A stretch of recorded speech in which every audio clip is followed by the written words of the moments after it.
Welcome to the Explainer. So you're looking at a high-end restaurant menu, you see a perfectly crusted rack of lamb with a delicate truffled puree, and your first thought is probably, yeah, there is no way I'm making that at home. Well, scratch that. Prepare to change your mind. Today, we're going to completely demystify a stunning restaurant-quality centerpiece dinner using straightforward, basic techniques that absolutely any home cook can master. We are tackling a honey and bee pollen-crusted rack of lamb. Let's dive right in and unlock your inner chef. Here's our roadmap for today's explainer. First, honey as a savory secret. Then, roasting the perfect lamb, mastering the sauce and sides, pro tips for plating, and finally, the perfect wine pairing. All right, part one, honey as a savory secret. We usually just think of honey as a sweetener, right? Something you stir into tea or use for baking, but it can actually step up as a seriously powerful savory culinary backbone. It's going to do a ton of heavy lifting for us today by appearing in 3 distinct savory roles, as a crust for the meat, a base for our sauce, and a glaze for the vegetables.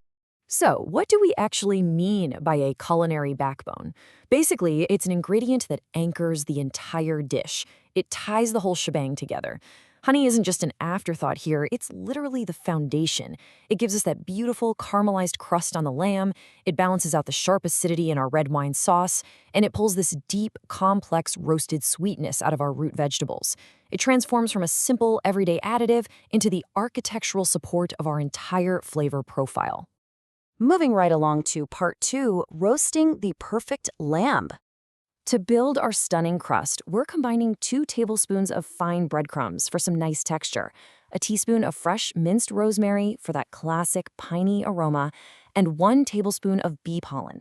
Now, the bee pollen is technically optional, but honestly, it brings this bold floral magic that takes the dish from just great to absolutely unforgettable. It echoes the honey we're using and creates a highly complex, slightly crunchy exterior. Okay, the crucial takeaway here is that these 4 basic steps turn a daunting rack of lamb into a perfectly medium-rare masterpiece. First up, you sear your seasoned lamb in a screaming hot pan just to get some initial color. Next, brush it with a mix of honey and Dijon mustard. This is going to act as your sticky, delicious glue. Third, firmly press on that breadcrumb and bee pollen mixture we just talked about. And finally, just roast it in a hot 400-degree Fahrenheit oven for 15 to 20 minutes. It is truly that simple. But hold on, the cooking absolutely does not stop when you take it out of the oven. Never, ever skip this crucial technique. You have got to let the meat rest for 8 to 10 minutes before you even think about slicing it.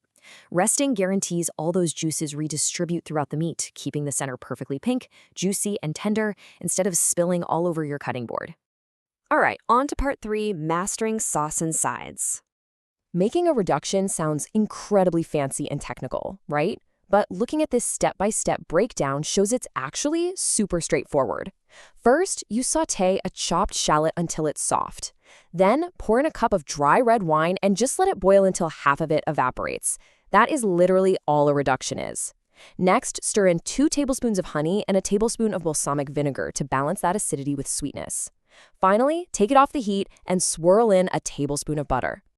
So, how do you know when it's done? You're looking for a really specific visual cue here. The sauce needs to be glossy and slightly thick. Once it has that rich, mirror-like texture, you know it's going to cling beautifully to the lamb instead of just running off the meat and pooling sadly at the bottom of the plate.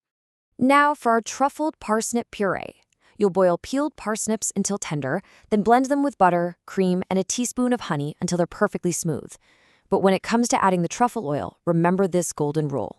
It should whisper, not shout. Truffle oil is insanely potent. You really only want a few small drops at the very end. It should just give a mysterious, earthy background note, not completely overpower the delicate sweetness of the parsnips and honey. For our roasted root vegetables, we're going with carrots, baby potatoes, and golden beets. Toss those with olive oil, a tablespoon and a half of honey, some salt, and thyme. Now, for maximum flavor, it's all about high heat. 425 degrees Fahrenheit for 25 to 30 minutes. You gotta let that honey do its job and create a deep, roasted, caramelized sweetness right on the edges of the vegetables. Those dark, crispy edges, that is exactly where the magic happens. Next up, part 4, pro tips for plating. Plating is an art, and here is your exact blueprint to make your dinner party guests gasp when the plate hits the table. Start by swiping a smooth, artistic layer of that parsnip puree right across the plate. Then, slice the lamb into individual chops and lean them elegantly against each other to build some structure. Arrange your roasted veggies, making sure to build up some height. Spoon your reduction sauce in a controlled drizzle or neat little dots around the meat. And finally, finish the whole thing off with a light brush of honey for a beautiful sheen and a sprinkle of extra bee pollen. To absolutely guarantee success, keep these chef-level secrets in your back pocket. First, always try to add your honey late in the cooking stages, just like we did with the sauce and the glaze. If honey burns, it turns bitter, so a late addition ensures it sweetens perfectly.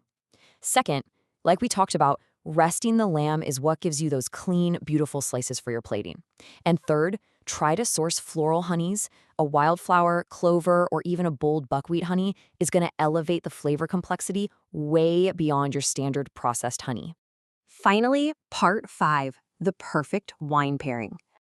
A masterpiece dish like this demands a bold red wine to complete the sensory experience. You've got 2 really fantastic options that will totally stand up to the robust flavors of the lamb and the earthiness of the truffles. You want to look for a high-quality Cabernet Sauvignon or, alternatively, a dry Syrah. Why do these specific wines work so well? Basically, they brilliantly complement the sweetness and richness of our plate. The tannins in a bold red wine will cut right through that rich butter and cream in the parsnip puree, while the dark fruit notes beautifully echo the deep, roasted sweetness of our honey components. It just brings the entire dining experience into perfect, harmonious balance. And that brings us to the end of our culinary journey today. We've taken what looks like a wildly complex restaurant-quality meal and broken it down into basic, achievable steps for the home cook, all anchored by the surprising power of honey. So I'm going to leave you with this. Now that you've mastered honey as a savory backbone, what other dinner classics could it transform? Could it glaze a roast chicken? Maybe balance out a spicy stir-fry?